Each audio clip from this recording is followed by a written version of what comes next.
Another song that hits the spot from Billboard's Hot 100, November 23rd, 1963. Jack Jones. Jack Jones, a big adult artist back in the 60s. I guess his biggest adult hit was The Impossible Dream, which was supposedly, if I understand it correctly, was Robert Kennedy's favorite song, The Impossible Dream by Jack Jones. Real big among the adults. The teenagers, he had some appeal, but it was basically people who are in their 30s, 40s, and 50s who liked Jack Jones. Jack Jones was his vocal stylings went back to an earlier era.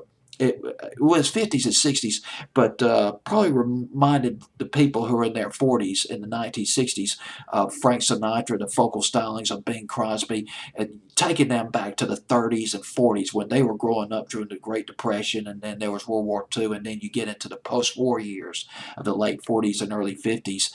One of the go-to adult artists in the 60s, like Engelbert Humperdinck and Tom Jones.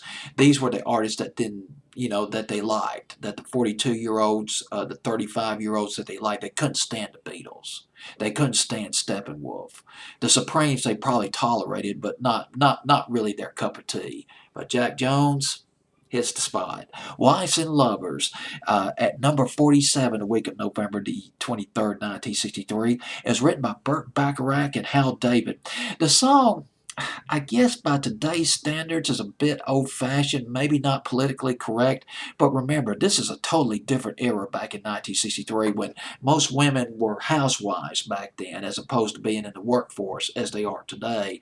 And this song was advice to married women to stay attractive to their husbands, and to attend to their husbands' needs, and to be love makers to their husbands, so that they won't stray with the office girl. I mean, that part where he says "man will always be man," something like that by Jack. When Jack Jones sings that part, and Burt Bacharach also recorded a version of this song.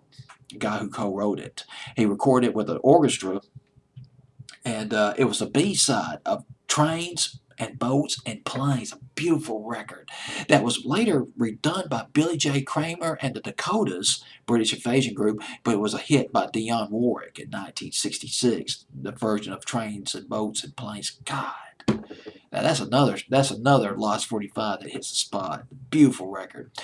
But back to Jack Jones, Wives and Lovers. It would go to number 14 on Billboard's Hot 100, and it stayed on Billboard's Hot 100 for 14 weeks. This was a pretty big record, but you seldom hear it on the oldie stations anymore.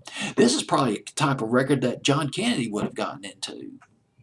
Wives and Lovers. I guess in more ways than one. Jack Jones, brought to you by Mr. DJ.